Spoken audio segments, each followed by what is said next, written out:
ისე ვის ბითური ხარ, რაც მანამდე იყავი ხინკლის ჭამამდე. კუჭის კანონი ეს? სოდიანი წყალი. ან სოდის ენაზე დაყრა? კუჭი არის სავსე წვენი და ელოდება, აი როდის ჩავას როდის გელოდები უძახის მოდი და თუ ბევრი ადამიანი მათ შორის მეც უზმოზე ვსვავ ტყავას. მოგზაურს რატო ეწყება ფაღარაკი? მოგესალმებით მეგობრებო, აი მორიგი ეპიზოდი პოდკასტისა ოთარი ექიმო.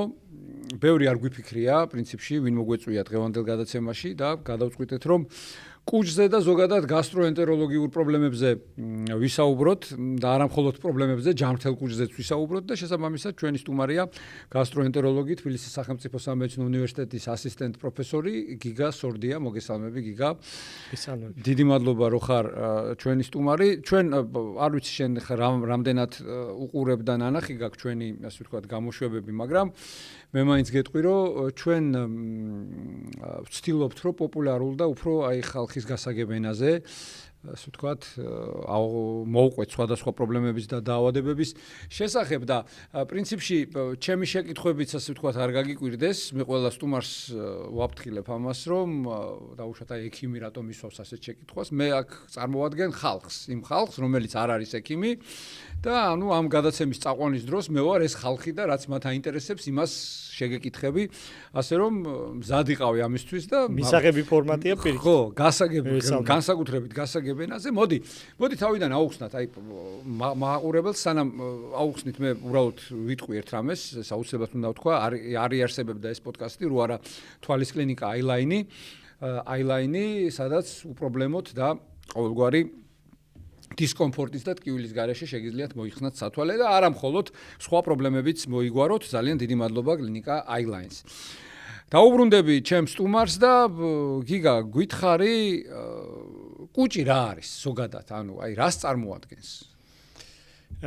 კუჭი არის საჭესმოვნებელი სისტემის ერთ-ერთი ცენტრალური ორგანო, სადაც იწყება საჭესმონელების პროცესი და საკვები იღებს იმ ფორმას, რა ფორმითაც მერე შემდგომში ნაწლავებში ხდება მისი მონელება და შეწოვა და ეს არის ჩვენი კონტაქტი გარემოსთან, რითაც ჩვენ ვსაზრდობთ და საბოლოო ჯამში ვახდენთ ყველაფერს, მათ შორის ამ პოდკასტის ჩაწერასაც. შესაბამისად, ერთ-ერთი ცენტრალური ორგანოა.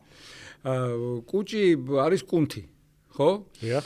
კუჭზე ასეთი ბევრი გამონათქვამი არსებობს და ნელ-ნელა შეგახსენებ ხოლმე შენ ეს ყველა იცი. ერთი არის კუჭსო თუ აქორეფო ქორიაო, თუ აღორებ ღორიაო.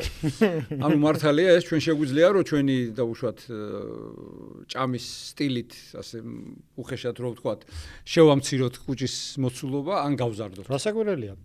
ისევე როგორც ნებისმიერ კუნთოვანი ორგანო დატვირთვის შემთხვევაში იმატებს და შესაბამისად იზრდება მოცულობაში, ზომაში და ასე შემდეგ. შესაბამისად თუ ჩვენ ვავარჯიშებთ მაგალითად სხვა ნებისმიერ კუნთს და ინტენსიურად დავტვირთავთ, ზომაში მოიმატებს. ასე თუ დიდი რაოდენობით მივიღებთ საკვებს და ამას რეგულარული ხასიათი იქნება, კუჭით შეიძლება მოცულობაში გაიზარდოს და შემდგომში მოთხოვნილებაც მეტი გვექნება, რომ ეს დიდი მოცულობაზე დაკმაყოფილება მოხდეს და საკვების რაოდენობის მოთხოვნებას გაგვიზრდება.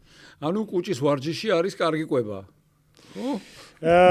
კუჭის ვარჯიში არის კარგი კვება. ხო, გააჩნია მანდაც როგორც მოგეხსენება მედიცინაში და ბევრგან ალბათ მედიცინის გარითაც ყველაფერი არის ყველაზე მნიშვნელოვანია ოქროს შუალეთი.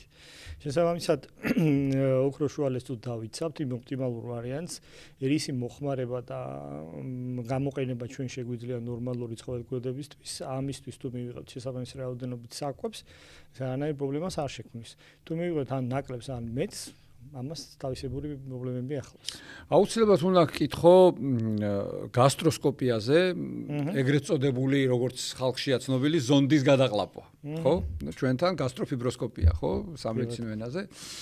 ანუ რამდენად ოქროს სტანდარტია, რა შემთხვევაში გვჭირდება? იგივე შეგვიძლია კოლონოსკოპიაზეც ვთქვათ, როდესაც სხვილი ენდოსკოპიური კვლევა, ხო, კოლონოსკოპია ეს არის, როდესაც უკანა ტანიდან ხდება, ასე ვთქვათ, აი ამ ფიბროსკოპის შეყვანა და ხდება მსხვილი ნაწლავის გამოკვლევა. ანუ ეს ორი მეთოდი, ხო, პრინციპი ერთი და იგივე აქვს. აი რა შემთხვევაში, ანუ აი და რამდენად შეუცვლელია? ხო, ეს ხშირი შეკითხვაა ნამდვილად პაციენტების. ხშირად სვამენ ხოლმე რა, აი მოდი ენდოსკოპიას არ გავიკეთებ და გავიკეთებ ულტრაბგერით გამოკვლევას, იმიტომ რომ პაციენტს უფრო ეკომფორტულება, იმიტომ რომ მარტივი გასაკეთებელია. გამოსახულებითი კვლევები ამ შემთხვევაში ენდოსკოპიური ულტრაბგერითი გამოკვლევა მუცრისღრუს შემთხვევაში გამოიყენება ძირითადად ესეთი მასიური ორგანოების შესაფასებად. ეს არის ღვიძლი, პანკრეასი, ნაღვლის სითხოვანი, სადაც პარენქიმული ორგანოები. სადაც არის ღრუ და მილოვანი ორგანოები, აქ ბევრად უფრო ზუსტად და ჰაერი დასაკვებია, აქ ბევრად ზუსტად გამოიყენება ენდოსკოპიური კვლევა.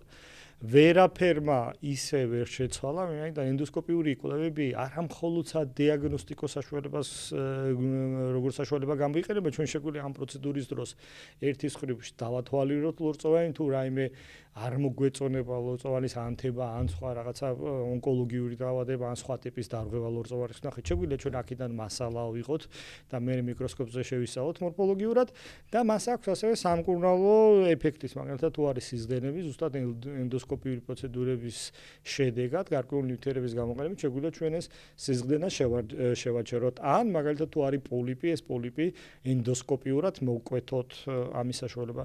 მეტიც ენდოსკოპი ოპერაცია ჩავატაროთ, ხო? ძალიან აპრობირებული მეთოდია დასავლეთში, შეგვიძლია თუ კენჭი გაიჭედა სადინარში სანაღვლეგზების პრობლემა როცა არის ენდოსკოპიურად ეს კენჭი გამოვაგდო და ამ ჩარებით მოხდეს პაპილოტომია ქვია, პაპილოსპიროტომია. შეიძლება პანკრეასის სხვადასხვა პათოლოგიების, სანაღვლეგზების სხვადასხვა პათოლოგიების ჩატარება. ენდოსკოპიურად შეგვიძლია ულტრაბგერითი გამოკვლევა გავაკეთოთ, როდესაც პანკრეასის ქსოვილის უფრო მეტი ვიზუალიზ. შეგვიძლია ენდოსკოპიურად კუჭიდან ესე ვთქვათ, შევიდეთ იმაში, რა ქვია, პანკრეასში და იქიდან გავაკეთოთ მასალის მორფოლოგიური. შეიძლება სტენტები ჩავდგათ და ეს ამიტომ ენდოსკოპია საკმაოდ აი საყლაპავის ვარიკოზების დროს რამდენად ლიგირება შეიძლება, როცა სიზდენა არის, როცა არის ღვიძლის უკმარისობა, ციროზი, ამ დროს ხდება პორტული ჰიპერტენზია, ამ დროს ხდება სიზდენა ვარიკოზული ვენებიდან და ჩათვალეთო სიცოცხლის გადარჩენა მხოლოდ ამ გზით შეიძლება, იმიტომ რომ მედიკამენტურ თერაპიას ამ დროს ვერ ახდენს და მხოლოდ ეს ჩარევა არის რაც ახდენს ამ პაციენტების გადარჩენას. ამიტომ ენდოსკოპია არათუ აქტუალობას არ კარგავს, არამედ იძენს დამატებითი ფუნქციებით აღიჭურვა და მათ შორის როგორც არა მხოლოდ სადიაგნოსტიკო, არამედ როგორც სამკურნალო მეთოდი და ეს ტექნოლოგიები, გამოსახულებითი ხარისხები და ასე შემდეგ. ძალიან იზრდება ხა კარგად მოგეხსენება, რომ კოლორექტალური სიმსივნეები მამაკაცში ერთ-ერთი ტოპ სიმსივნეებში გადის და არა მხოლოდ მამაკაცებში, ხა ქალებშიც ძალიან მოიმატა და პირველ მეორე სტადიაზე დადგენილი ონკოლოგიური დაავადება კარგად მოგეხსენება, რომ ძალიან დიდი ხანი სიცოცხლის გაგრძელებით და შეიძლება ეს ადამიანი ასე ვთქვათ, არანაირი მას შემდგომში ეს და ამიტომ ხშირად ეს ონკოლოგიური დაავადებები კლინიკურად არა პირველ მეორე სტადიაზე არა მანიფესტირად მიმდინარეობს და ერთადერთი მუნჯად როცა ახლა კლინიკური მანიფესტაციის პერიოდი აქვს უკვე როგორც წესი მესამე მეოთხე სტადია და იქ უკვე რთულია ბევრად შესაბამისად პირველ მეორე სტადიაზე ესეთი კლინიკური მეთოდებით შეგვიძლია ხშირად თავი დავიზროთ. რა საკის მერე უნდა გავჩავთაროთ ეს სკრინინგი, ანუ საქართველოში რეკომენდირებულია 50-დან, თუმცა დასავლეთის ქვეყნებში 50 არის ქვეყნები, სადაც 45 წლიდან და რატო, ანუ ეს ასაკში სხვაობა ყვების რეჟიმიდან გამომდინარე. რისკ ფაქტორებად კოლორექტალური სიმსივნეების უფრო მეტად ითვლებიან მამაკაცები და მამაკაცებს რომელთაც აქვთ პოლიპები, ვთქვათ, ამ პოლიპიდან აი პირობითად ესე არ მინდა რომ დაიზაფროს მაყურებელი, რომ ყველა პოლიპი აუცილებლად ონკოლოგიად გარდაიქმნა. არ არის ასე, ხო? ხო, შეიძლება მოდი უხეშად ვთქვათ 10,000 პოლიპიდან შეიძლება შეიძლება ერთი გარდაიქმნას ონკოლოგიად. შესაბამისად, როცა ჩვენ ვიცით წინასწარ აქ არის პოლიპი, ჩვენ დაახლოებით თეორიულად ვუშვებთ ამ ალბათობას, ვაკეთებთ ამ პოლიპექტომიას. შესაბამისად, როდესაც პოლიპექტომია, ანუ პოლიპის ამოღება მოხდება, ამით მინიმუმამდე დავყავს პოტენციური, ასე ვთქვათ, რისკები, რაც შეიძლება 5 წელში, 10 წელში, 15 წელში პოლიპის არსებობის დროს შეიძლება განვითარდეს. ამიტომ განსაკუთრებით იმ პაციენტებში, რომელსაც ეს ოჯახური პოლიპოზის ისტორია აქვს, ანუ გენეტიკა აქაც მუშაობს? რასაკვირველია, ცალსახად ყველგან, ჩვენთან ყველგან მუშაობს. ამიტომ ძალიან კარგი კვლევა, არათუ უნდა შევრაცხოთ რაღაცა ცუდ კვლევად, არამედ პირიქით უნდა მაქსიმალური პოპულარიზაცია გავწიოს საჭიროების შემთხვევაში, განსაკუთრებით რისკ ჯგუფებში, რისკ ასაკში და ჩივილების ან ქრონიკული ყაბზობის მქონე პაციენტებში, მით უმეტესად. ანუ 50 წლის ზემოთ მამაკაცებს შემოჩევრო სკრინინგი ჩაიტარო. აუცილებლად უნდა ჩაიტარო. გასტროც და კოლონოც? კოლონო აუცილებლად, ეხლა გასტროსკოპიაზე ასე რეკომენდირებული არ არის, კოლონოსკოპიაზეც ხო, მე მინდა რომ განუმარტო ჩვენს მაყურებელს და მსმენელს, ხა გიგა მახსენა კოლორექტული სიმსივნეები, ანუ კოლორექტული სიმსივნეები ეს არის მსხვილი ნაწლავის და სწორი ნაწლავის ონკოლოგია წარმონაქმნი და ასევე ანუსის ხვრელის, ხო, როდესაც გავრცელება ხდება უშუალოდ სფინქტერზე და აი ამაზე ამბობს ბატონი გიგა, რომ 50 წლის ზემოთ მამაკაცები განსაკუთრებით ვისაც ქრონიკული ყაბზობა აქვს, ხო, არიან რისკ ჯგუფებში. სხვათა შორის, ხა შენ გენეტიკა ახსენე და მამას ქონდა, ანუ მამაჩემს ქონდა კოლორექტული სიმსივნე და აბსოლუტურად როგორც შენ თქვი, ზუსტად ანუ მე-4 სტადიაში გამოვლინდა, არანაირი გამოვლენა არ ქონდა, სანამ მეტასტაზები არ გაისროლა ღვიძლში, ფილტვში და მას შემდეგ, ანუ ხველებით გავიგეთ, რომ ეს პრობლემა იყო, ხო წარმოგიდგენია, ანუ სად კოლორექტული სიმსივნე და სად ხველა, მაგრამ აი ესე, ანუ ბოლო სტადიაში და სამწუხაროდ, ანუ რა არ გავაკეთე ხა შენ ხო ეს არ გეპარება, მაგრამ ნუ ვერაფერი ვერ მოვახერხე რა და ოთარ, აი ჩემი პრაქტიკით დაახლოებით რამოდენიმე ათეული დიაგნოზი დავსვი, აი ამ წელში, ამ სამუშაო წელში, გულისხმობ 14 იანვრიდან, როცა გამოვიდი სამსახურში და ჩემდა საბედნიეროდ ყველა იყო ან პირველი, ან მეორე სტადია, მგონი ერთი იყო, მესამე სტადია და ანუ ჩათვალეთ ეს ადამიანები ათეულობით წლები გააგრძელებენ ცხოვრებას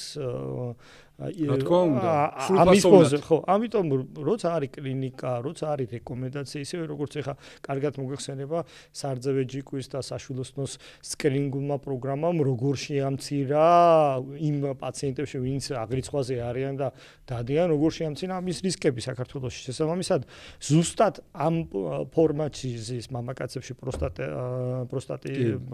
და მსხვილი ნაწლავი და შესაბამისად მოუწოდებ მათ შორის შენს მაყურებელს თუ არიან ამ რისკებში, ეს არის პროცედურა, რომელიც ტარდება 5-7 წელიწადში ერთხელ. თუ არ არის ეს პრობლემა, თუ პოლიპები არის, მაშინ 1-დან 3 წელიწადში ერთხელ, თუ არ არის პოლიპი, 5-7 წელიწადში ერთხელ და შესაბამისად ეხა ჩვენი ჯანმრთელობისთვის ღირს რომ ისე ერთი დღე მოსამზადებელი პერიოდი, რაც შედარებით რთულია იმ თვალსაზრისით, რომ ნაწლავი უნდა დაიცალოს და მეორე დღეს კლინიკურად ვერც იგებს, იმიტომ რომ ანესთეზიით კეთდება, ვერც იგებს პაციენტი, იმას ძინავს ინტრავენური მარტივი სედაციით და ვერც იგებს ყველაზე დიდი დისკომფორტი, რაც არის, შეიძლება იმ დღეს იყოს ჩხოლეტა, როდესაც საინვესტიციო საშუალებას სისტემით შეიქმნა. ხო, მე მაგალითად რამდენიმე ჩემს ახლობელს დააჭირდა და მე წავყევი კვლევაზე და ანუ ესეთი რეაქცია ჰქონდათ, რომ უკვე დამთავრდა ყველაფერი. ხო, ამ წამს არ დავწექი და მე დედა დამთავრდა ყველაფერი, იმდენად სწრაფად არის პაციენტისთვის ეს ყველაფერი. ნახე, უნდა კითხვა აუცილებლად გავიგეთ და აბსოლუტურად გეთანხმები და როგორ არ დაგეთანხმო, ამ საქმის პროფესიონალი ხარ.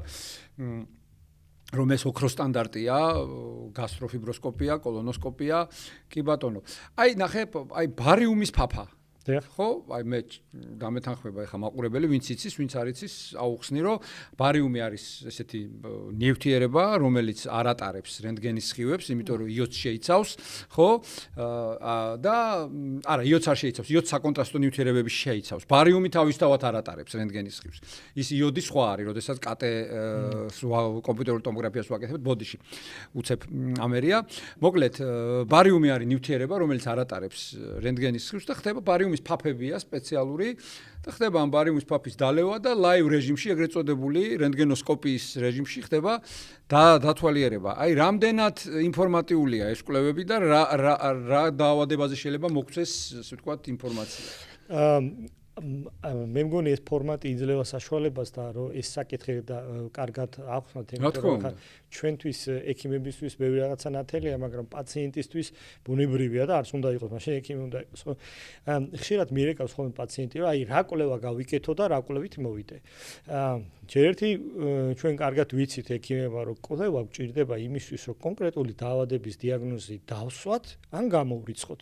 ანუ კვლევის ღირებულება არის ესე. ჯერ პირველი იწყება კომუნიკაცია და მე ყოველთვის ამას ურჩევ ჩემ პაციენტებს, რომ არანაირი თვითნებური კვლევები არ არის საჭირო. კვლევა უნდა დანიშნოს ექიმმა კონკრეტული დაავადების გამორიცხვის ან დაზუსტების მიზნით. კვლევას, ყველა დაავადებას, ყველა ნოზოლოგიას, ორგანოს აქვს თავისი, ასე ვთქვათ, კვლევითი პრიორიტეტები. ამ პრობლემას უნდა ეს კვლევა, ამ პრობლემას უნდა კონკრეტული კვლევა. მათ შორის რენტგენოლოგიური კვლევები ჯერ კიდევ ენდოსკოპია შეიქმნებოდა, მანამდე იყო და მთავარი ინსტრუმენტული და გამოსახულებითი კვლევა იყო ჩვენთან და დღესაც კი არ კარგავს აქტუალობას. რატომ? იმიტომ რომ არის მარტივი, არის იაფი და აქვს კომფორტული და აქვს ზოგ შემთხვევაში ენდოსკოპიაზე მეტი უპირატესობა. მაგალითად, ჩვენ თუ გვინდა რომ შევაფასოთ პირობითად საყლაპავის დიაფრაგმული თიაქარი, შეიძლება რაც ძალიან ხშირია და ყოველ მესამეს დიაფრაგმის თიაქარი აქვს, ეგრეთ წოდებული დიაფრაგმის თიაქარი, ამ დროს რენტგენი უფრო უპირატეს კვლევად ითვლება.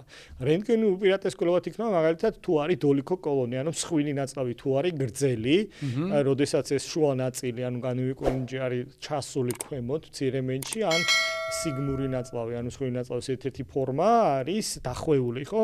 ასეთ პაციენტებში ბუნებრივია, ვისაც გრძელი ნაწლავი აქვს, ანატომიურად მას ყაბზობისკენ მიდრეკილება უფრო მეტი აქვს. შესაბამისად, თუ ყაბზობისკენ მიდრეკილება არის, ეს არის ახსნა, საიდან მოდის ეს პრობლემა, ხო? იმიტომ რომ პაციენტი ითხოვს პასუხს და პასუხი ჩვენ უნდა გავცეთ. და შეიძლება ეს ანატომიური თავისუფლება, ხა თუ ბუნებრივი ადამიანს აქვს პირობითად დიდი ცხვირი, რაც უნდა წამალი მივცეთ ცხვირი არ დაპატარავდება. შესაბამისად, პაციენტი არის ინფორმირებული, იმიტომ რომ ეს მეორე საკითხია, ასე ეგრეთ წოდებული პრობლემა შემომაქ, რაც მინდა ეხლა ამ ჩვენი საუბრით ჩვენ პაციენტებს მივაწოდოთ, რომ ერთი მხრივ ექიმმა უნდა გადაწყვიტოს რა პრობლემას ეძებს და რა კვლევა დანიშნოს და მეორეს მხრივ გასინჯვის ანამნეზის და ასე შემდეგ და მეორეს მხრივ განემარტოს პაციენტებს, იმიტომ რომ პაციენტებს აქვს სულ მონოდინო ყველა დაავადება არის რაღაც ფილტვების ანთებასავით, რომ ერთი დაგემართება 10 დღე იმკურნალებ და მორჩება. საჭმის მონონებელი ტრაქტში დაავადებების აბსოლუტური უმრავლესობა არის ქრონიკული. და თუ რამე პროცესი არის ქრონიკული, მას მენეჯმენტირება და მართვა ჭირდება ქრონიკულად, ხო? სულ მომაქოლმე, აი, მოდის პაციენტი, იყო ამ ექიმთან იმკურნალა, როცა სვამდა იყო კარგად, მე არ დალია და ისევ ყაბზობა წამოვიდა.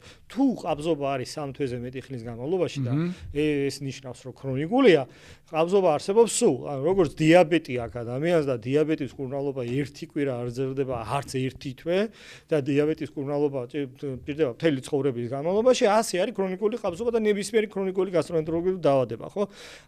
დღეს რომ მე შევქნა, თქვენ შევქნათ წამალი, რომელიც დიაბეტის მქონე პაციენტებს ერთ დღეს მიიღებს, წამალს მეორე დღეს არ მიიღებს, მესამე დღეს მიიღეს, ანუ ერთი დღის ჩაგდებაზე მაქვს საუბარი, იმ ადამიანს გადაუხდიან $100 მილიარდ ეგრევე, იმიტომ რომ 700 მილიონი თუ 800 მილიონი ადამიანი ყოველ დღე იღებს ერთ ტაბლეტს და 700 მილიონი ტაბლეტი დღიდან ამოვარდება.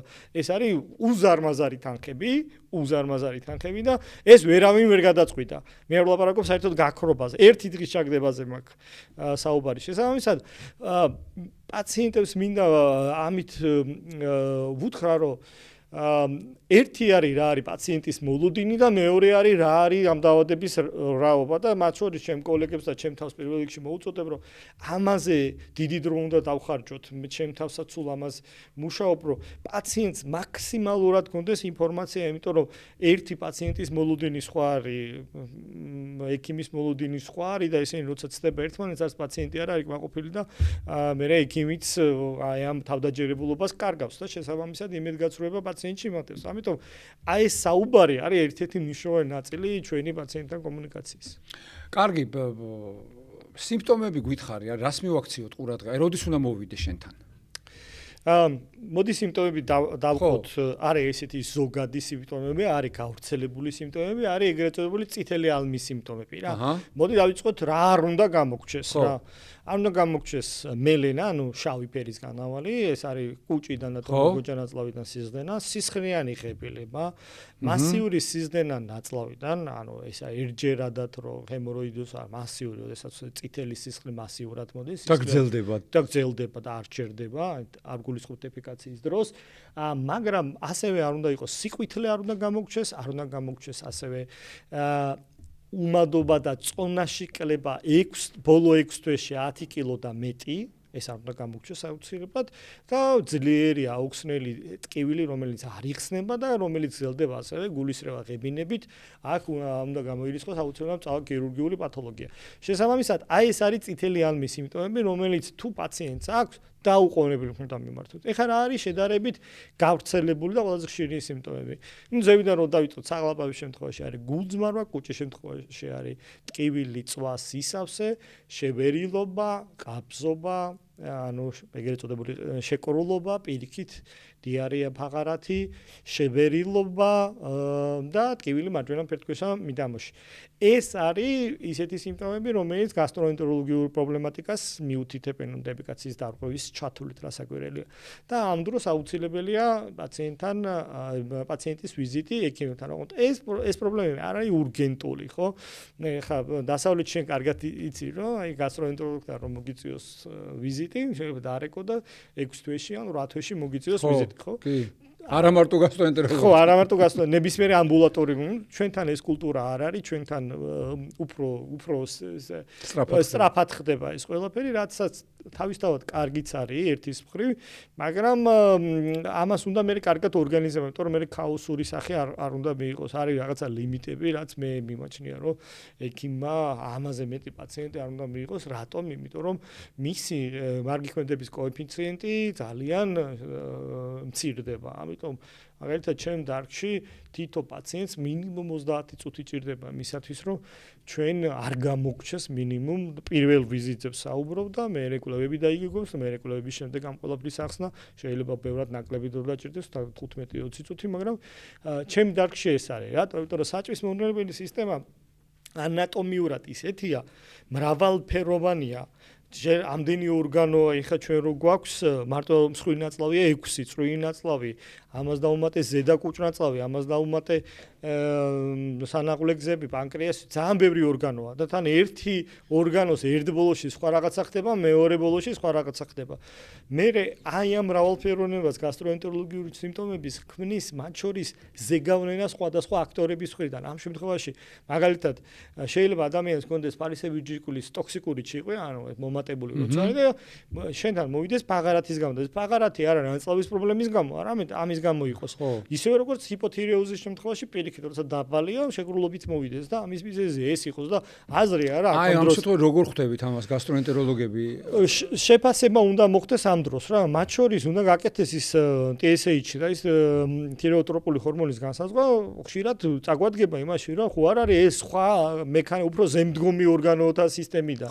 ან იგივე ნერვული სისტემა. ნერვული სისტემა ხო ერთ-ერთი მთავარი მოთამაშეა დღევანდელ დღეს ახლა ყველაზე დიდი გამოწვევა ეს არის ეგრეთ წოდებული ტვინ კუჭნაწლავის ურთიერთქმედების დარღვევები, ხო?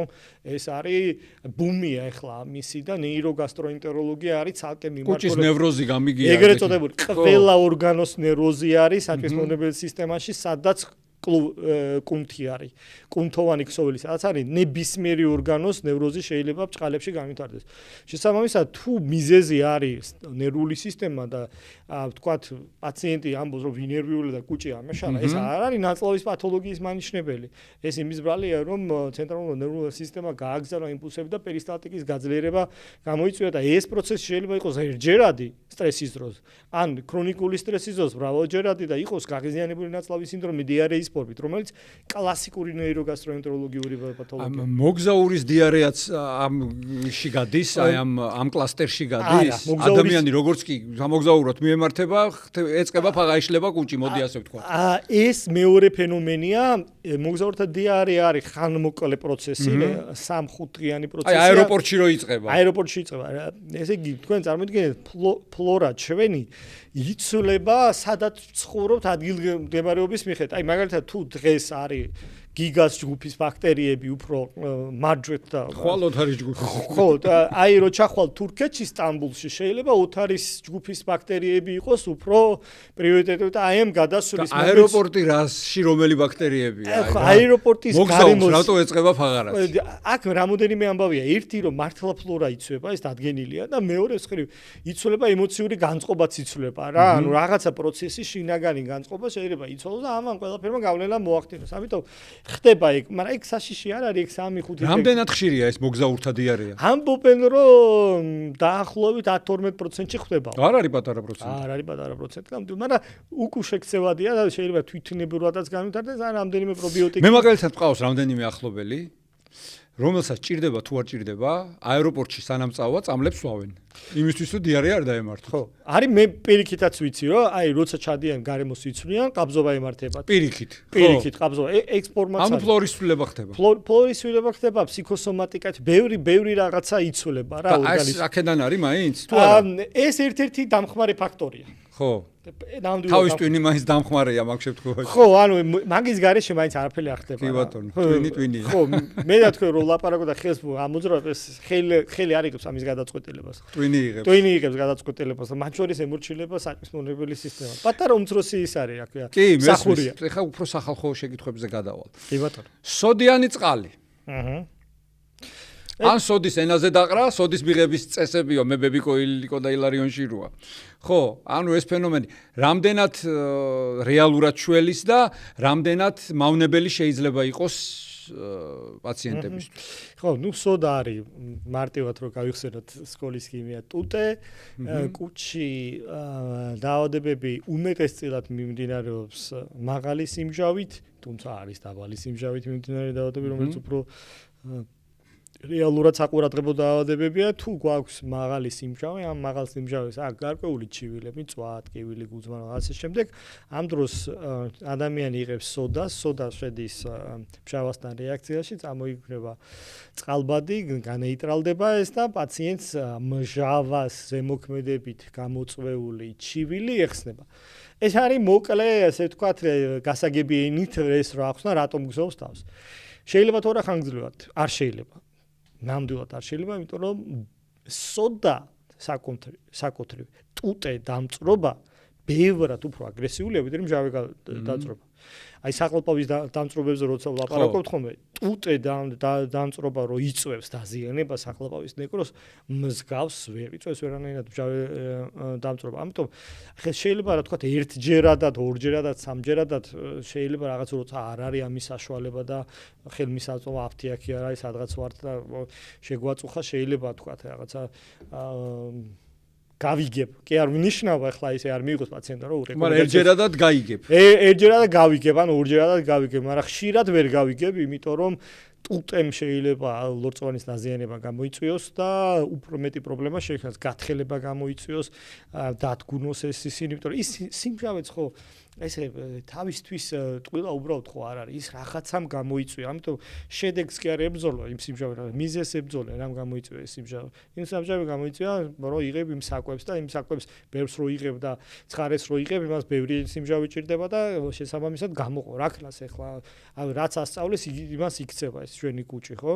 თუ არ მიიღებ ამდენს და ბევრ ყავას არ დალევ პირობითად ან ბევრი რაღაცას არ გააკეთება, არ შეგაწუხებს იმდენად, ხო?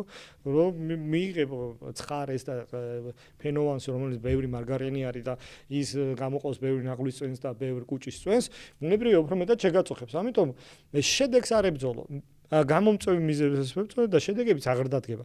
ის სიმშავე რას აკეთებს ხოლმე? ეხლა ძალიან პოპულარულია ახლა დღეს პროტონ ტუბოს ინჰიბიტორს, ეგრეთ წოდებულ პრაზოლებს ჯგუფს, რასაც უძახით, სახელებს არ ვიტყვი, პრაზოლების ჯგუფი ძალიან მასიურ გამოყენებაშია, ხო? და თვითნებურად და ძალიან ბევრი გუნავს, მაგრამ საჭირო არ არის, საჭირო რა არის, მოკლედ ეს გარკვეული არ არის. ის სიმჟავეც ოთარ, იმიტომ არის რომ ჩვენ საკვებს ვიღებთ იქ ბაქტერიები შედის. ეს ბაქტერიები, როდესაც სიმჟავე ქოითება, მე გადადის ნაწლავში და გვიცვის ნაწლავის ფლორას და მოგწევს მე შეբერილობას. ის სიმჟავე დაბალი რო არის, საკვების მონელების ხარისხი მცირდება, ვერინელებს ის სიმჟავე, იმიტომ არის რომ უნდა მოვინეროთ.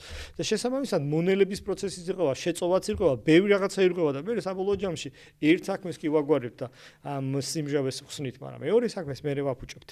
ამიტომ მან რითაც დავიწყეთ საუბარი, შუალედია, ოქროს შუალედი უნდა დავიცვათ.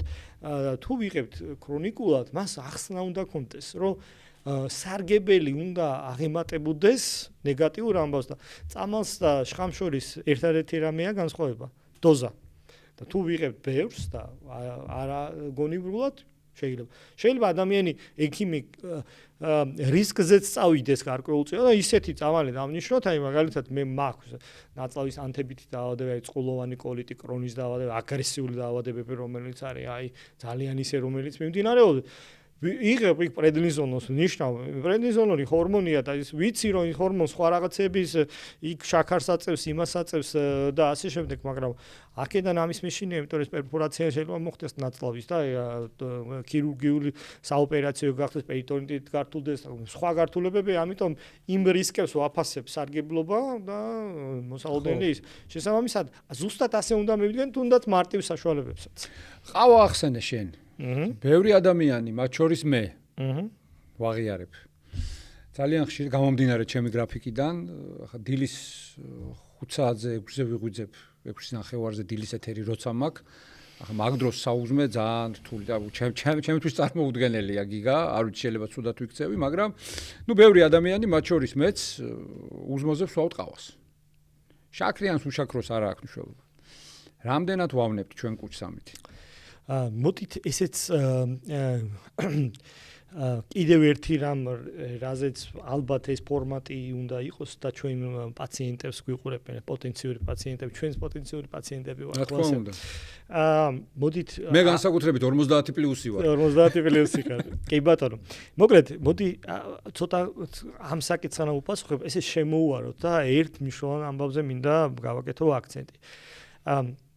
ყველაზე ბოლო მიდგომა მათ შორის მეც ჩემ სტუდენტებთან, რეზიდენტებთან რაზეც ვსაუბრობ ხოლმე, რომ ჩვენ კურნალობთ არა დაავადებას, არამედ დაავადებულს. ანუ ერთ კაცს, ერთ ადამიანს თუ ქალს არა აქვს, ჩვენ პიროვნებას კურნალობთ ერთ ინდივიდს და არა ნოზოლოგიას. იმიტომ შეიძლება მე მქონდეს რაღაც დაავადება და შენს მქონდეს რაღაც დაავადება და მე სხვა ტაქტიკით მოვრჩე და თქვენ სხვა ტაქტიკით მოვრჩეთ.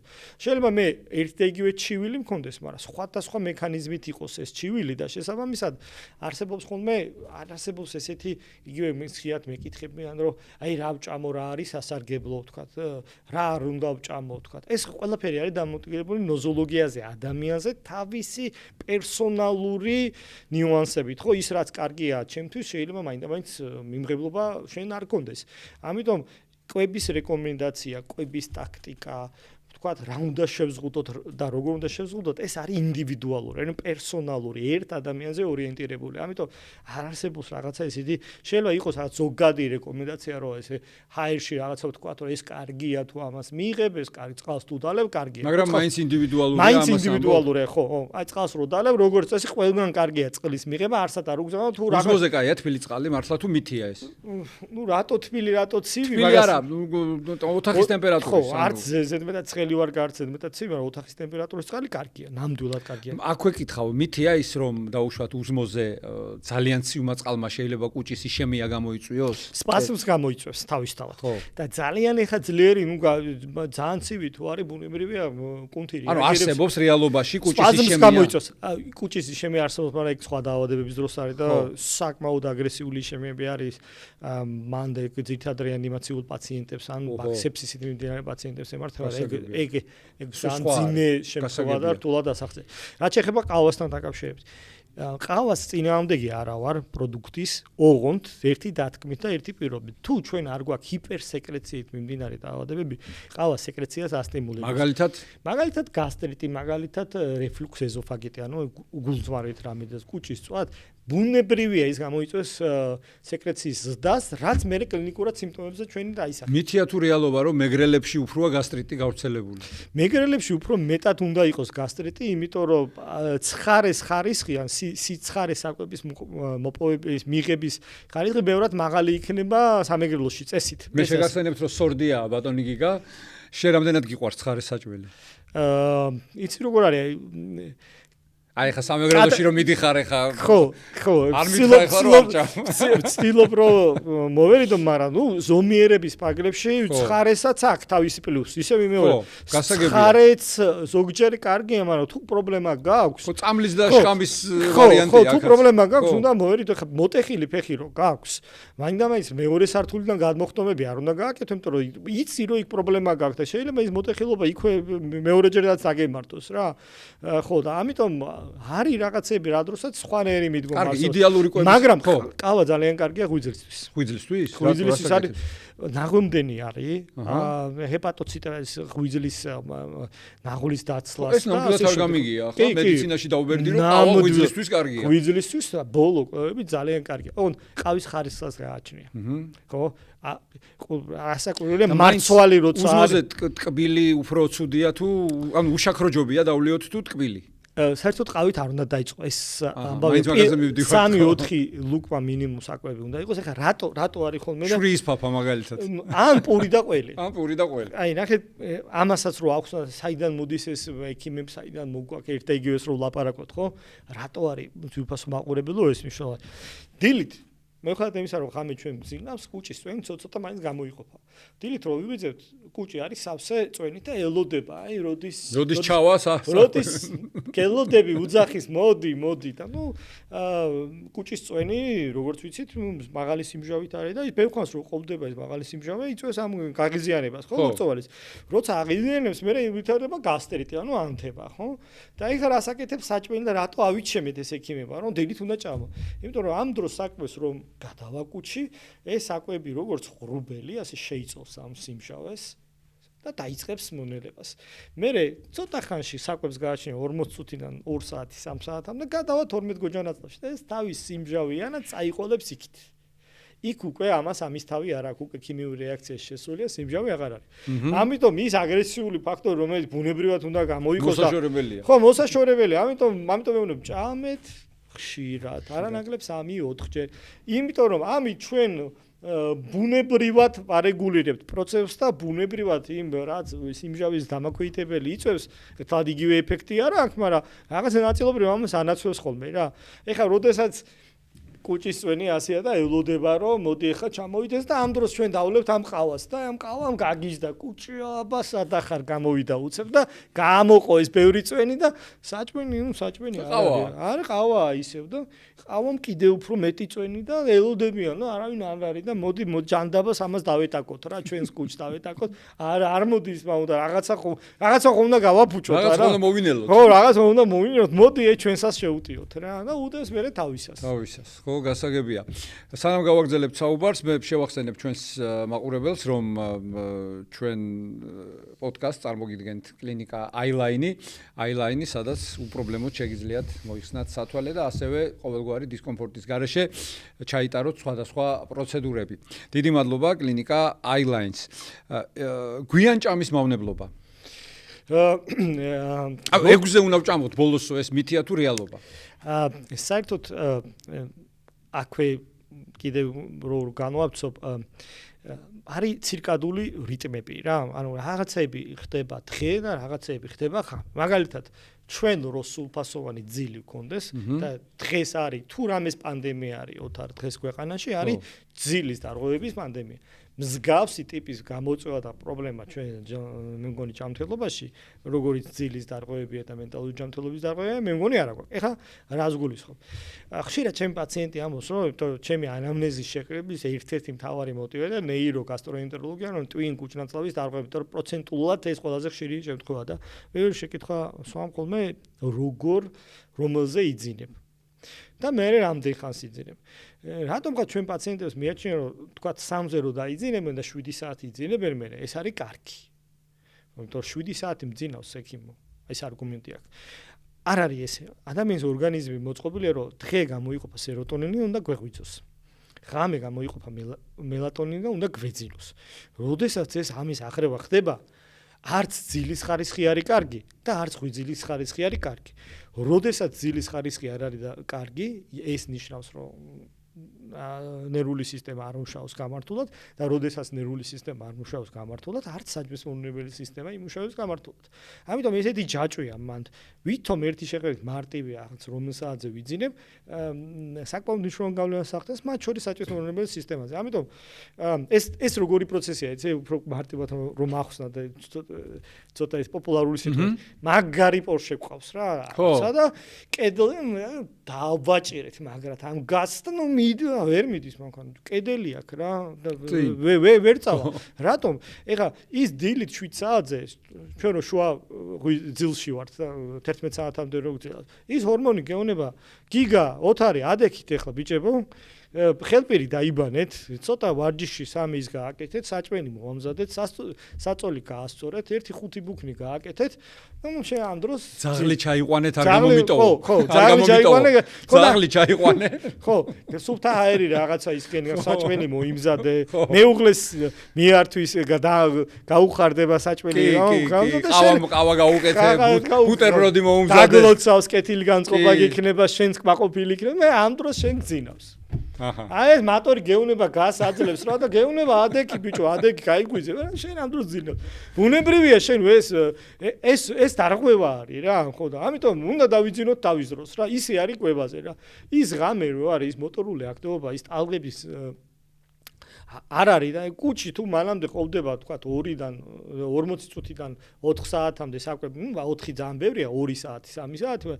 იქ ღამე 2 საათზე როცა იმ კუჩს ძინავს კაცო და ახლა მოდი გაიღვიძე შენ ახლა და მიდი ძალით შენ რომ გაგიყვანონ ახლა მოდი ახლა ღამე გაიღვიძე 3 საათზე და ჩაწერე გადაცემა. ხო არ იქნები ხო ესეთი ენერგიაზე და არა რა თქმა უნდა სხვანაირი გამოვა. ხო ახლა ეგრე იქნება ზუსტად ეს კუჩიც რა ისიც ხო ბიოლოგიური ისიც ხო ადამიანია. ისიც ხო ადამიანია პიროვნებაა ბოლო-ბოლო და უნდა ვცეთ პატივი. შესაძლოა ვერ იმუშავებს რა. ხო მესმის. ხო და ამიტომ მას აქვს თავისი ვადა 8 საათზე მე არ არის რეკომენდირებული რომ მივიღოთ. ელემენტარულად როგორ ნახე 8 საათი ახსენე ბოდიში შეგაწყვეტინებ. ანუ 8 საათის მერეო პანკრეასი იძინებსო ეს მითია თუ რეალობაა? ყველაფერი იძინებს რა რამაც უნდა დაიძინოს ის იძინებს რა. ხო მაგრამ აი სუფრაზე რო ვართ როგორია ახლა 8 საათზე გაჩერე მე 8 საათზე განსხვავებული დამილევია. ხო არ მჯერა მაგისი რაღაც გამონაკლისი იქნებოდა მოკლედ არ გჯერა თუ დაგვილებია ხო აღარ ვთქვი ერთადაც ხო მოკლედ ეხლა ეს შეიძლება იყოს მოხდეს ეს ქართველობა ასე მარტივი რო იყოს ხო მესმის კარგო ასე ყველა ჩვენ ვიქნებოდით 4 მილიონზე ბევრად მეტი შეიძლება 500 მილიონი ყოფილიყავით მაგრამ ახლა ვართ ქართველები ამიტომ ვართ 4 მილიონი ამიტომ ვართ 4 მილიონი და ამიტომ ზოგჯერ შეიძლება ეს დაუშვათ გამონაკლისად რა გასაგებ იდეალური რეჟიმი კვების როგორია 4ჯერ კვება არანაკლისი 4ჯერ კვება ნახე ესეთი რამ წავიკითხე ერთხელ არ ვიცი ეს მითია თუ რეალობაა რომ ზოგადადო ნაწლავსო ანუ კუჭზე არ იყო საუბარი ნაწლავსო უყვარსო როდესაც ყოველთვის რაღაცით არის შევსებულიო ანუ ცარიელი ნაწლავი არ ვარგაო რამდენად მართალია ეს ხო ნუ ეხლა სულ თელი მსხვილი და წვრილი ნაწლავი გადავსებული მასებით არა ანუ სულ როცა საქმე ანუ ნაწლავს უყვარსო როდესაც დასაქმებულიაო სულ აი კიდე ერთი მითი ეხლა მე ჩვენ ეს არის რაღაც მითების დამსხვევისთვის ძალიან კარგი ფორმატია რა რომ აი ზოგი მეუნება აი პაციენტი რომ გიგა ექიმო მე ყაბზობა მაქვს ანუ შეკრულობა და მოდი ეხლა მე დავდექი დიეტაზე და ამიტომ აი მაინც არ მიშველა რა. ეხლა რა არის ეს პირიქით არასწორია. პირიქით იწო. ეხლა ყაბზობის დროს დიეტას რას უძახის ხოლმე ჩვენ პაციენტი თუ იღებდა თქვა 500 გრამ საკვებს, ეხლა იღებს 200 გრამ საკვებს. ეს საკვები თუ ცოტა არის რაოდენობაში განავლის მასას არის ცოტა და განავალი რო გადაადგილდეს, განავალმა უნდა გააღიზიანოს მსხვილი და წვერი ნაწლავის ლორწოვანი სენსორი უნდა იყოს, აი სენსორი უნდა ანთოს და ამისთვის რაღაცა მასა უნდა იყოს და ეს მასა რომ მიაწვევა პერისტალტიკა გავიდა. ამ ადამიანმა შეჯამა იოგურტი, რომლის რა ქვია, ფეკალური ერთი ნახე ბოთლი იოგურტიდან შეიძლება იყოს ერთი პატარა კოვზი, ის ბუნებრივია ვერ მიაწვება ნაწლავს და პერისტალტიკას ვერ გამოიწვევს. შესაბამისად, ყაბზობა იქნება და ვერ გავა 3-4 დღე.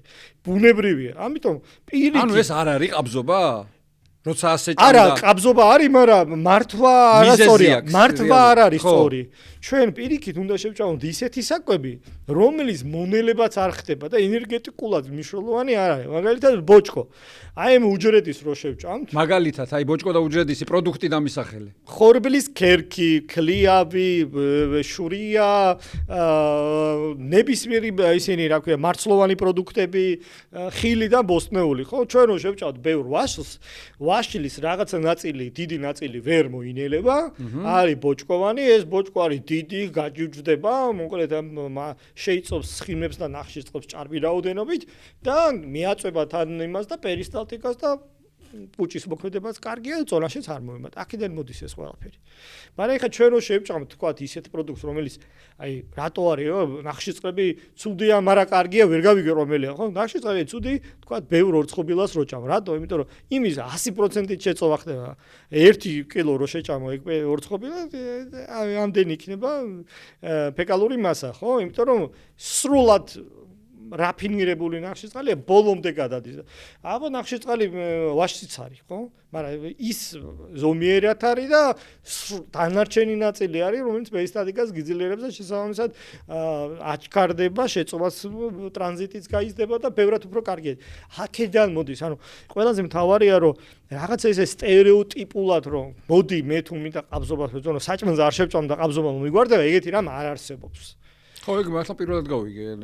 ხო, ყველაფერი პროცესი ეს ხო მედიცინა ხო ეს რაღაცა არის მექანიზმი, რომელიც იხსნება და მექანიზმას ზუსტად ასე უნდა მიყვეთ ლოგიკურად და არა უბრალოდ სადღაცა ვიღაცამ რაღაცა თქვა. არის პროდუქტები გიგა, რომელიც დაუშვათ რეკომენდებულია რომ მიიღო დაუშვათ დილას და მიიღო საღამოს. აი მაგალითად ბავშვებს ხილს ყოველთვის დილას აჭმევენ ხოლმე. ანუ საუზმის მერე კვებას ხილზე რაც შეეხება ოთარ ხილის ჩემი შვილიშვილებიც ასე არიან. კი, ხილი უნდა ჯერთი ჩემი მოსაზრება მე ნუტრიციოლოგი არა ვარ განათლებით, ეგ ცალკე მიმართულება და ძალიან საპატივცემლო, მაგრამ მე როგორც გასტროენტეროლოგი ვამბობ, რომ ხილის მიღებას აქვს თავისი დრო. მაგალითად, ეს უნდა იყოს ჩემი რეკომენდაციით კვებასა და კვებას შორის, ან კვების შემდეგ. არც ერთ შემთხვევაში უზმოზე, არც ერთ შემთხვევაში პირველი კვება და ყველაზე ოპტიმალურია კვებასა და კვებას შორის. ხილსაც გააჩნია, რომელი ხილზეა საუბარი და იმ ხილის შემადგენლობასაც გააჩნია, რაოდენობასაც გააჩნია და ასე შემდეგ. ხილი როგორც სამკურნალო ეფექტით ყაბზობის დროს და ხილი როგორც მულტივიტამინებისა და მინერალებისა და სხვადასხვა საინტერესო და სასარგებლო ნივთიერებების შეწოვის გზა. ამიტომ რა პრობლემას ვემსახურებით? ისევ აქ მოვდივარ, რომ ჩვენ მკურნალობთ არა დაავადებას, არამედ დაავადებას. არის ზოგადი რეკომენდაცია, რომელიც შეიძლება რომ ახლა წყალი მივცე და ხილი ჭამე. არამის არ უგზავნოთ ხილს. თუ არ აქვს აუტანლობა, მაგალითად, ფრუქტოზის აუტანლობა თუ არ აქვს პაციენტს, ასეთი აუტანლობები უამრავ პროდუქტზე შეიძლება იყოს, იგივე გლუტენიზეც. გაზიანი სასმელები, ჩემო ძმაო. აგერ ძალიან ბევრს გვიყვარს. მათ შორის მინერალური წყალი, გაზიანი, განსაკუთრებით, აი მე და შენ 8 საათზე რო განსხვავებულს დავლებთ ხოლმე, მეორე დილას გვინდება. ხო, აი რამდენად სარგებლიანია და რამდენად ზიანი შეგვიძლია მოგვიტანოს არა მარტო მინერალურ წყლებს, მათ შორის ლიმონათებს და ასე შემდეგ, ტკბილგაზიან წყლებს.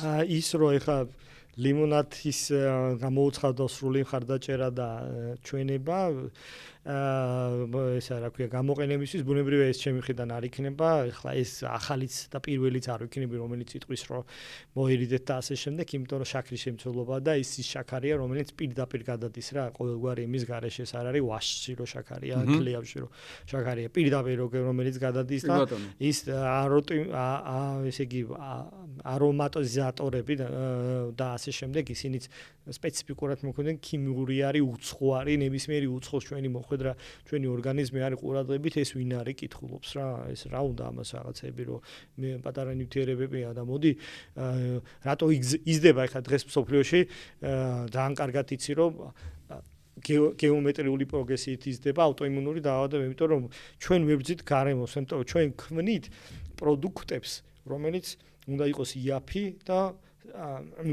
მარტივად წარმოება მოიცავს მაგალითად აი ამ ქარხნება, აი ამ კვების ინდუსტრიამ რაღაცა პროდუქტი შექმნას, რომელსაც გააქვს დიდი ვადა ვარგისიანობის ჩდება იაფი და არის მარტივად მისაღები, ხო? შევვალთ მაღაზიაში და ეხა მე და შენ რო შევდივართ მაღაზიაში, ისეთი პროდუქტი რომელიც არის შეფუთული, რომელსაც აქვს დიდი ვადა, ტკბილეული, ორცხოპილი ისეთი პროდუქტები, ნახავ რომ მაღაზიის 90%-ია. აბა ნახე რამდენი პროცენტი არის ისეთი პროდუქტი, რომელსაც აქვს 3 დღე, 1 კვირა, 3 დღე, 5 დღე. რაღაცა ძალიან პატარა, იმიტომ ის ფუჭდება ბიზნესისთვის არ არის მომგებიანი და სამაგიეროდ ის არის ჯანსაღი. ამიტომ კაცობრიობის განვითარებასთან ერთად კაცობრიობა ცდილობს, რომ ესე არის ბიზნეს იმპერიები, რომ შექმნას ისეთი პროდუქტები, რომლებიც იაფია და ხანგრძლივად შეიძლება არ გაფუჭდეს რა. ხო და ეხლა ძალიან კარგად ვიცით რომ ისეთი პროდუქტი რომელიც არ ფუჭდება დიდხანს ის ბევრად მავნებელია და ისეთი პროდუქტი რომელიც და შესაბამისად ის პროდუქტი უფრო ძვირი ღირს რომელიც მარტივად ფუჭდება და ის პროდუქტი რომელიც არ ფუჭდება ბევრად იაფი არის. ამიტომ ეს ჩვენი ცხოვრების დღე ახლა ჩვენ მე და შენ ამას ვერ შევცვლით მაგრამ უბრალოდ ასე უნდა შევხედოთ პრობლემას რა და ყველამ ასე უნდა შევხედოთ პრობლემას პაციენტმა ჩვენც როგორც პაციენტებმა ჩვენც შეგვაწუხებს ხოლმე. ეხლა რაც შეეხება მინერალური წყარი ცოტა გადაუხვიე, მაგრამ მე მგონი ეს საინტერესო იქნება. კი, რა თქმა უნდა. ჩვენი მაყურებლისთვის, რაც შეეხება მინერალური წყარი. ეხლა ბორჯომი ძალიან კარგია. არ არის ცუდი პროდუქტი, ეს ტუტე პროდუქტებია, სუსტი ტუტე რეაქციები და მაღალი სიმჟავის დროს ეს იგივე პროცესი. მინერალებს შეიცავს თან. ერთის მხრივ. მოდი დავიწყოთ ჯერ როგორც ტუტე პროდუქტი, ჭარბ სიმჟავეს. კი ბატონო, ბოლდიში განაგრძეთ. მეორე შეიცავს მინერალებს. ბევრი ალკოჰოლის დროს რაც არის, ნუ ალკოჰოლს აქვს შარდენი ეფექტი. ყველა ალკოჰოლს აქვს ეგეთი და ამ დროს მინერალები იკარგება ისედაც. ამიტომ ამის შეფსების მეთოდიც არის ხოლმე. ერთი პრობლემა მაქვს ის მომწოსო და რა ქვია, აბა გამოთქვა რო არის, ხო? აბა მაშინ რას ვერჩი თქვა გაზიან წყალს, ხო? გაზს ვერჩი მარტო. არც მინერალს ვერჩი, არც ტუტეს ვერჩი, გაზს ვერჩი. გაზის პრობლემა რა არის, რომ გაზი როდესაც ხდება კუჭში, გაზი ხო ბუშტუკებისგან შედგება, ეს ხო გინახია რომ ეს ბუშტუკები კუჭში სკადება ხოლმე და ეს მექანიკურად აი ამ კუჭის ლორწოვანის გაღიზიანებას იწვევს. და აი როგორც აი ჩვენ კუჭს თითით რო შევეხოთ, ეხლა შიგნით არ უქონდეს ამის შესაძლებლობა, წვენის სეკრეცია გაიზრდება. რეფლექსურად გასაგებია გავიზიანდება. ამიტომ ეს გაზიანის მერე შეედარებით წვენის ამიტომ მეუნებით გაზგასულია. საიდან მოდის ეს? გაზგასული. გაზის რამე პრინციპი კი არა გვაქვს რომ რაღაცა გაზის სიტყვა. ამის გამო ანუ გაზგასული უფრო სასარგებლოა. გაზგასული ნაკლებ გაზირებული ჯობია ბუნებრივი ან დაყუნებული ცოტა ხანი. ბოლომდე მაგას გაზ ვერ ამოწორო, რაც ნაკლები იქნება, ნაკლებად გააკეთებს. ერთადერთი პრობლემა მაქვს გაზთან ეს. და ამიტომ არის ფიქრობ რომ რამე მინერალური წყლის მე წინააღმდეგი ვარ. კარგი, ერთ ვიდეოს განახებ ახლა და შენი კომენტარი მაინტერესებს რა. თუ შეიძლება? აი იმ კანონს ბოლოს მაინც აღმოაჩენ ბატონო სიმა რომ დანაყრდები კი არა უკაცრავად პასუხია ვრცლად რომ გაძღები რომ დაუძლურდები მოფომფლოვდები თვალზე რული ჩამოგაწვება გუნებაში ბუნდოვნად იგრძნობ რომ ისე ვის ბითური ხარ რაც მანამდე იყავი ინგლის ჩამამდე კუჭის კანონი ეს გენიალურია. ძალიან გენიალურია. შენი კომენტარი, ანუ მშიერის და მაზღარის ისევის ბითურები ვართ რა. კი. ამით არაფერს ავს. ხო, მაგრამ აქ ძალიან საინტერესო პასაჟი იყო კიდე. ნახე რა, რომ აი ბინდი გადაგეკრა, აი რატო ხდება მართლა რომ ასე დუნდები და დანაყრების დროს, ანუ ეს აი რა პროცესი მიმდინარეობს? რეალურად როგორ არის, იცი, ჩვენი ყოველდღიურობა არის, ხო, ჯერ ერთი პროცესი ყოველდღიურად ხდება, მეორე ხო არის რომ ხალხი იმიტომ მუშაობთ, რომ ერთ-ერთი მთავარი ამბავია, რომ ჩვენს მივირთათ საკვები, გავაგრძელოთ ცხოვრება და ჩვენი ოჯახის წევრებმაც მიიღოს საკვები და მათ შორის უმჯობესია თუ კარგად კარგად ვიმუშავებთ და კარგი ხელფასი გვექნება, კარგი ხარისხის საკვებს მივიღებთ და ბევრ გემრიელ საკვებს მივიღებთ, რომელიც მე ჩვენს ენდორფინების რაოდენობას გაზრდის, ეს კარგი გემრიელი საკვები, კარგად მომზადებული და მე უფრო ბედნიერები ვარ და უფრო გახარებულები ვარ. ამიტომ აი ესეთი რაღაცა ხდება, მაგრამ საბოლოო ჯამში გიგა დავრჩები და ოთარი დარჩება. არაფერი შეიცვლება ამ საკვებს მივიღებ თუ იმ ენდორფინების რაოდენობა გაიზრდება. მოკალული აქო კუჭიო, ამ კაცო, ამბობენ ხოლმე რა, მე გამიგია ხშირად. რა არის ბიჭო, მოკალული გაქვს კუჭიო? ან რკინის კუჭი გაქვს ხო თუ გინდა? აი რატო ხდება აი ზოგ ადამიანზე, ხო? აი რაც არ უნდა ჭამოს, მაგ ყველაფერს ინელებს.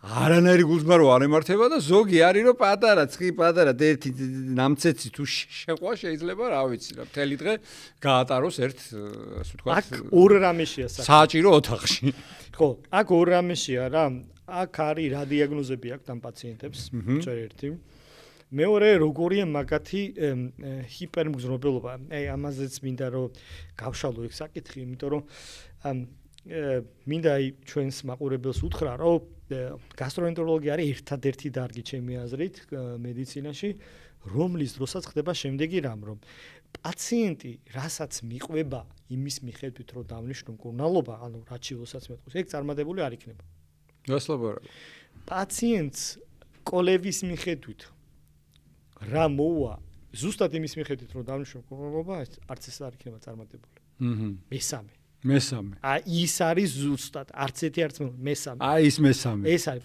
და რატომ ნახე ჩემი სამუშაოს 50%-ზე მეტი არის ნეიროგასტროენტეროლოგიური პრობლემები ანუ ტვინისა და კუჭნაწლავის დარღვევით მიმდინარე დაავადებები რა არის ახლა ეს ამაზე ხშირად და ყველა პოდკასტში აღვნიშნავ იმიტომ რომ მინდა რომ ეს ინფორმაცია მაქსიმალურად გავცელდეს იმიტომ რომ პროცენტული მაჩვენებელი ამ პაციენტების მენტალური ჯანმრთელობის დარღვევასთან ერთად ვლინდება და ხშირად მენტალური ჯანმრთელობის დარღვევა ვლინდება როგორც კუჭნაწლავის სიმპტომები ანუ კიდევ ერთხელ აღვნიშნავ მე მიკანკალებს ხელი 1 წელია და ვერ ვაჩერებ ეს არ არის ხელის პრობლემა ხო ეს ყველა მიცის ხო ეს პრობლემა და ხელზე მალამოს წასმა შეიძლება არაფერს არ იზამს მე თუ ეს არ მოაგვარე რადგან აქ ზევით კი ბატონო ზევით ეს არ მოგვარდება ზუსტად ასე არის ნეიროგასტროენტეროლოგიური პრობლემები ანუ შეიძლება მქონდეს კუჭნაწლავის სიმპტომატიკა და ეს არ იყოს გამოწვეული კუჭნაწლავის დაზიანებით ისევე როგორც წერამთქი ენდოკრინული პრობლემებით. ამას უძახიან ტვინ კუჭნაწლავის ურთიერთქმედებას დარღვევა. ამ დაავადებების რაოდენობა ყოველ წელს კლასიფიკაციაში რო ჩავხედოთ, იმატებს და იმატებს. 2000 წელს იყო ერთი დაავადება გაღიზიანებული ნაწლავის სინდრომი. ნუ ეს ყველამ ვიცით ახლა და გაღიზიანებული ნაწლავის სინდრომი არსებობს, რომელსაც 4 ფორმა აქვს. მაგრამ ყოველ წელს ბოლო რედაქციით მარტო სწორი ნაწლავის ფუნქციური დარღვევა არის თუ არ ვცდები 6 თუ 7. საკლაპავის დარღვევა ფუნქციური არის 6. აი მაგალითად, ჩვენ რომ გონია რომ გვაქვს ბოყინი, გულის რევის შეგრძნება, გულძმარვა, შებერილობა, დაუცლელი დეფეკაციის შეგრძნება, აი თითქოს ვერცხლის იჭინთება და ვერცხლის. მუცლის ყურყური ხმაური მუდმივი ხმებს გამოსცემს. ფაღარათი ან შეკრულობა, ან ფაღარათი და შეკრულობა მონაცვლეობით. ან ესე ლუკმა გამეჩხირა კელში. აი დამადგა, ხო, კაი ბურთი მაქვს თითქოს და ამაზე ამბობენ ხოლმე, კაი ნეროზია იცის. რეალურად ეგ ნეროზია ესე კი არ არის განყენებულად. ეს არის ტვინისა და კუჭნაწლავის ურთიერთქმედების დარღვევა. აი პაციენტები არიან პათოლოგიურად აბოყინებენ. აი ის რომ ბევრი მივირთვით დავლიეთ ბორჯომი და დაგვაბოყინე, ეგ პათოლოგიას არის. ეგ ნორმალურია, გაზი ამოვიდა ზემო და მაგრამ პათოლოგიურად რომ აბოყინებთ, ეგ სულ სხვა რაღაცა არის. ეს არის ერთ-ერთი პათოლოგიური დარღვევა. ან ზოგიერთი ამბობს, რომ აქ მიკრული მაქვს ყელში რაღაცა. ან ზოგიერთი კი გავედი, მაგრამ კიდე თითქოს ვერ დაიცალა ნაწლავი და სერიოზული, ასე ვთქვათ, კი არ კლავს ეს რაღაცა ბჭყალებში პაციენტს, მაგრამ ცხოვრების ხარისხი დისკომფორტია, აუარესებს და ესეთი პაციენტები არიან ძალიან ტანტანჭული, იმიტომ რომ დადიან ერთ ექიმთან, მეორე ექიმთან, მესამე ექიმთან, ელოდებიან რაღაც ჯადოსნურთან, რაღაც მიცემს ეს ექიმი ამ წამალს იმ პერიოდში, როცა ეს წამალი მოქმედებს ამ დროს ეს სიმპტომები არ აქვს. მაგრამ როგორც კი ემწამლის მოქმედება მორჩება, ეგრევე დაუბრუნდება. რატომ? იმიტომ რომ შედეგს მკურნალობენ და არა მიზეზს. აი, ჩემ სახლში არის ონკალი, სახლში ჩემი ონკალი არის გაფუჭებული და გადმოდის წყალი რა. მივედი სახლში, დილით დავინახე წყალი, მოვწმინდე, მე წავედი სამსახურში, დაბრუნდი საღამოს წყალი ისევ მოვწმინდე. დილით ავდექი წყალი ისევ ნახდა, ისევ მოვწმინდე. აი ესე დივარ ყოველდღე წმენდი იატაკს. ონკანი თუ არ გააკეთე? იატაკის მოწმენდა არ არის გამოსავალი. იატაკი არის შედეგი, ხოლო მიზეზი არის გაფუჭებული ონკანი. შესაბამისად თუ ონკანი არ შევაკეთე, ანუ ამ შემთხვევაში ნერვული სისტემა არც ეს დაალაგდება. მაგის მოლოდინი არ უნდა გქონდეს. აი რატომ მომწარեցი? კი დავლია იმის წამალი მომიხდა, მაგრამ მე ისევ დამემართ. იმიტომ დაგემართა რომ შენ იატაკი მოწმინდე და არა ონკანი შეიკეთე. ამიტომ კარგი ხელოსანი მოვიყვანე რა. და ხელოსანმა იქ რაღაცები ჩაატარა და მითხრა რომ ყველაფერი კარგიაო, მითხრა და მესამე დღეს დავინახე რომ წყალი ცოტა მაინც დადგა. ანუ რა გამოდის რომ ბოლომდე არ მოგვარებულა. ანუ ინდიკატორი ონკანის შეკეთების შეიძლება იყოს სველი იატაკი. ანუ ნერვული სისტემის მოგვარების შეიძლება იყოს გასტროენტეროლოგიური ჩივილი. ხო? როგორც ეს ხელის კანკალი არ არის ხელის დამსახურება და ხელს არ მიუღია ამის გადაწყვეტილება და ცენტრალურ ნერვულ სისტემაშია პრობლემა, ისე შეიძლება იყოს საჭმელმონებელი სისტემა. ამიტომ ხშირად წინთ ხოლმე რა, როცა პაციენტს მეუნები არ მოწონთ, არ სიამოვნებთ, იმიტომ რომ ერთის მხრივ აქვთ ეს პრობლემა და აღიარებენ, მაგრამ მეორეს მხრივ ვერ აკავშირებენ. უჭირთ ამის დაკავშირებულა და ეს სერიოზულ პრობლემას მიქმნის პაციენტებში. და ყველაზე მეტად წარუმატებელი უბრალობა თუ სანმე პაციენტებში მაქვს, არის ნეიროგასტროენტეროლოგიურ პაციენტებში, იმიტომ რომ მან რთული არის შედეგების მიღწევა, იმიტომ რომ ჯერ ერთი პაციენტი არ მოყვება. მეორე როცა თავაზობ სპეციალისტის ჩართვა, სპეციალისტი მაინც ცუდად ჟღერს რომ მოიცა როგორ მე არა ვარ ესე ქვას არ ვისრი ნაჯახით არ დავსდებ ხალხს და შენ იმის მტკიცებაში ხარ რომ მენტალური ჯანმრთელობის დარღვევა არ არის რომ რაღაცა დასაბმელი ხარ თოკით ან ვიღაცას ესხმე ქუჩაში თავს. შეიძლება ჩვეულებრივი იყო ხიმილი კონდეს და შეიძლება გამოგივლდეს ლუკმა გეჩხერება ყელში. ან დილით იყვიძებ და დახლელი ხარ და მუდმივად ბედნიერების შეგრძნება დაქვეითებული გაქვს, ხალისი არ გაქვს და არა ის რომ რაღაც აგრესიული ხარ. რატომღაც ესე წარმოუდგენიათ რომ აგრესიული ფორმა უნდა გქონდეს, მაინც შეიძლება აბსოლუტურად წყლარი ხარ, შვიდი ხარ და პირიქით ეგ იყო ასოციალური გახდე. და ეს იყოს შენი პრობლემის გაუნერება. ამიტომ აი ამაზე მიწევს ძალიან დიდი მუშაობა დაახსნა და ხშირად პაციენტი არ მომყვება. ეს მე რაზეც ეხლა ვსაუბრობ, ეს ჩემთვის არ უსწავლებიათ ეგრე, არ წერია, ეს ეხლა აწი უნდა დაიწეროს წიგნებში. ახალი მიმდინარეობებია, ახალი მიმართულებებია, ეხლა არის კვლევები, ეხლა შემოდის ეს ლიტერატურაში. კი, გაღიზიანებული ნაწლავის სინდრომის შეხვდება დაავადების, მაგრამ აი ეს სხვა ტიპის ფუნქციური დარღვევები არ არის და ესეთი არის ბევრი. ქრონიკული შიმშილის შეგრძნებაც ხო მაგას უკავშირდება. კი, შეიძლება ქრონიკული შიმშილი ამ პირიქით გადავსე, აი ორი ლუკმა შევჭამე და გადავიფსე. რა არის ხო ესე? იმიტომ რომ კუჭის მოტორული ევაკუატორული ფუნქციაა დარღვევებული, იმიტომ რომ ის კუნთსა და იმ ცენტრს შორის ურთიერთობა არის განსხვავებული. არ არის ესეთი, როგორიც უნდა იყოს, ხო? როგორც ამ ხელის კანკალის შორის ის ურთიერთობა არის განსხვავებული. რაღაცა იმპულსები მიდის ბევრი და ამიტომ არის. შესაბამისად, ჩვენ გუნდური მუშაობა გვჭირდება, იმიტომ რომ ერთი და იგივე სიმპტომი შეიძლება იყოს აბსოლუტურად განსხვავებული მექანიზმით განპირობებული. და ჩვენ თუ არ ახსენით ეს მექანიზმი, უბრალოდ შედეგზე იატაკის წმენდა პაციენტის მე იმედგაცრუებას იწვევს, იცი რა, ესეთი პაციენტები წარუმატებელი არის, ძალიან უნდობლობა არის და ეხლა ჩვენ ვიცით, არ არის დასამალი, რომ მათ შორის ეს ნდობა კიდე უფრო კარგს ვისურვებდით, ხო, პაციენტსა და ექიმს შორის ნდობის საკითხი, ამიტომ მათ შორის ეს არის. მათ შორის ესეთი საუბრები და ახსნები დაგვაბრუნებს ჩვენ იმაზე, რომ პაციენტის განეწყობს, იმიტომ რომ პაციენტს ერთი მოლოდინი აქვს და რეალობა სხვა არის. და შესაბამისად რო ვერ იღებს ამ მოლოდინს თან ქართველი პაციენტი, რომელიც 500 მილიონი არ არის, გამორჩეულია 4 მილიონია მარტო, სხვანაირად უნდა მიუდგეთ მაგას. გიგა, აი ჭამის დროს წყლის მიღება.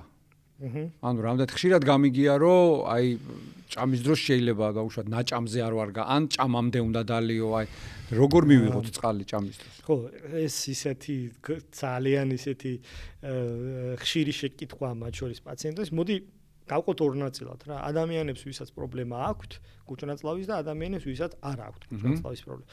თუ მე მაგალითად რო ახსნა მაგალითად, აი აქ მაქვს საყლაპავის სფინქტერი, რომელიც არ იკეტება რა, არ იკეტება და ღია არის სულ.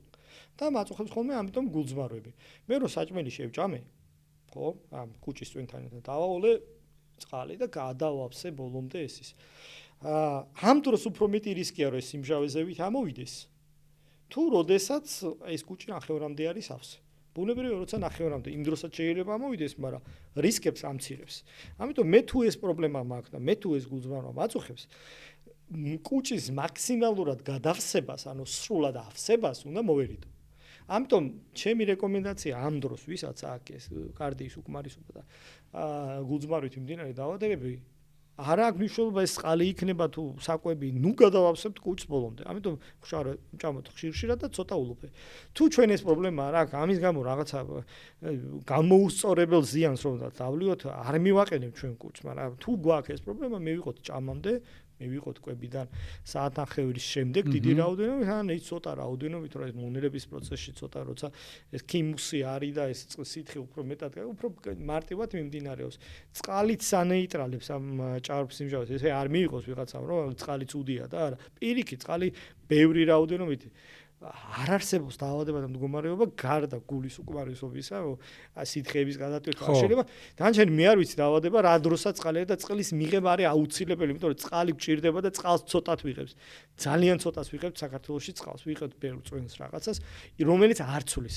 აი იგივე ყავა და ჩაი არ არის სითხის და ყავა პირიქით ჩარბდენია. ჩარბდენია და ის რა ქვია, ესეც არის ხოლმე, რომ აი წლევა მაქვს და დავლი. ის ყავა მოგივატა იმ დროს 2 საათი და პრობლემა არ მოგიგვა. ისევ ონკანზე და იატაკზე მივდივარ. 3 საათის შემდეგ ჩარბდენი ეფექტია, წამოვიდა ის კვებოთ ის. კი. შესაბამისად, აი აქაც ინდივიდუალურია რა და აი ჩემ პაციენტებს და ჩვენს მაყურებლებს მეგობრებო, აი ხშირად არის მოუწერს რომ მინდა რომ ეს აბა რა ვქნა, თუ ვერ გავერკვეთ, ეგ კი არა პაციენტი კლინიკაში რომ ყავს ყველაფერს რომ უკეთებს, ზოგჯერ იქ მიჭირს დიაგნოზის დასმა და გასვლა, ხო? და ამიტომ ერთი სიმპტომი შეიძლება ძალიან ბევრი რაღაცის მიზეზი იყოს, ამიტომ პასუხი ვერ მექნება მე, იმიტომ რომ მიზეზი თუ ვერ ვიპოვე, იატაკის სმენდას აზრი არ აქვს რა სულ, ან მოვარტყამი იქ, ან ვერ მოვარტყამი იქ. ამიტომ კი, მარტივად კარგი არის მოგვარება, არ უნდა გაართულო, მაგრამ ამ სიმარტივეში მთავარი დაავადებები არ უნდა გამოგჩეს. და ამ მთავარი დაავადების გამოტოვება კიდე პაციენტის სიცოცხლეს შეიძლება საფრთხე შეუქმნას. ამიტომ აი ეს ძირითადი მესიჯები რაც მინდოდა მეთქვა პაციენტებისთვის რა. ეს იყო ძილთან, წყალთან, კვებასთან, სხვადასხვა დაავადებებთან. რა უნდა გამოვჩეს და ასე შემდეგ, იმიტომ რომ ეს არის ცალსახად მნიშვნელოვანი გამოწვევა დღეს ჩემ დარგში. გზაკაცის გულისკენ კუჭზე გადისო, მართალია? ხო, თლად კუჭზე ხო, შეიძლება. კარგად რომ გაჭამონ, მოიგებენ შენ გულს. ხო, ნუ კი, ალბათ კი, სამეგრელოში მით უმეტეს და ჩემი კუჭი ვჭამე ნიუ-იორკ წყალში, ეგეთი გამოთქმა რო არის, აი საიდან მოდის ეს გამოთქმა? ხო, ჩემი კუჭი ვჭამე ნიუ-იორკ წყალში, ხო არის. არის, სხვათა შორის დავფიქრები, მაგ გამოთქვაზე არ ვიცი, ნიუ-იორკ წყალი რო ის არის, რა ქვია, სეკრეციის მასტიმულირებელი და ნაღლისწვერის მასტიმულირებელი, ეს ამის ახსნა შემილია, მაგრამ მაგაზე უნდა დავფიქრე. ამაშიც დაინახე რაღაცა. კარგი, დიდი მადლობა, გიგა, ძალიან დიდი მადლობა. სანამ დაამთავრე, ხო, ერთი რაღაცა არის კიდე, სხვათა შორის. კი, ბძანეთ. ნაღველი რა, ნაღველი, ხო. აი ნაღვლიანი ხარო რა. ნაღვლიანი ხარო, ხო. ნაღვლიანი და ნუ ნაღვლიანი ნიშნავს რომ რაღაცა კარგად არ არის, ხო? რაღაცა ხდება, რაღაცა ცუდად ყოფნის ამბავია, ხო? და სხვათა შორის ძალიან საინტერესოა რომ მე ჩავატარე კვლევები და ეხლა ვაგრძელებ კიდე მაგ კვლევებს. პაციენტებს, ვისაც ნაღვლისწვენი ამოდით კუჭში, შევისწავლე ამ პაციენტების მენტალური ჯანმრთელობის დარღვევა. ანუ როგორი იყო კუჭში, ბედიდი რაოდენობით, ნორმაში არ უნდა ხვდებოდეს, პათოლოგიის დროს ამოდის. შევისწავლე ამ პაციენტებში მენტალური ჯანმრთელობა. მან კითხვარით არის ხო ანალიზით არ დგინდება თქვა, ესა თუ ის მენტალური ჯანმრთელობა ეგრეთ წოდებული ნევროზი გვაქვს თუ არა. რაღაც შეკითხვებზე დადებითი პასუხი ნიშნავს დიაგნოზს. შევისწავლე ამ პაციენტებში, ვისაც ნაღვლისწვენი აქვს კუჭში და შევისწავლე მათი პირდაპირ აღმოჩნდა აბსოლუტურად 170 პაციენტში ბევრი ნაღვლისწვენი კუჭი აღმოჩნდა ამ პაციენტებს აღმოჩნდა მენტალური ჯანმრთელობის დარღვევა. შესაბამისად, ნაღვლიანი ხარ, ესე იგი, ჩემზე ადრე და ჩვენზე ადრე შეუსწავლია მიხედრი რომ ვიღაცა გასტროსკოპიის გარეშეც. კარგი გიგა, ძალიან დიდი მადლობა, ბევრ შეკითხვაზე გაეცი პასუხი, დარწმუნებული ვარო ჩვენმა მაყურებელმა, მსმენელმა ბევრი ინფორმაცია მიიღო, მოკლედ, არც ერთი სიმპტომის უგულებელყოფა არ შეიძლება, არაფრის მოთმენა არ შეიძლება, აგერ წითელ ალმებზეც ისაუბრა, მარტივ სიმპტომებზეც ისაუბრა, ყველა შემთხვევაში უნდა მიმართოთ სპეციალისტს და თვითნებურად წამლები არ უნდა მივიღოთ, ამას ყოველ გადაცემაში ვამბობთ. თბილისის სახელმწიფო სამედიცინო უნივერსიტეტის ასისტენტ პროფესორი, გასტროენტეროლოგი გიგა სორდია იყო დღეს ჩემი სტუმარი. დიდი მადლობა. დიდი მადლობა პირიქით.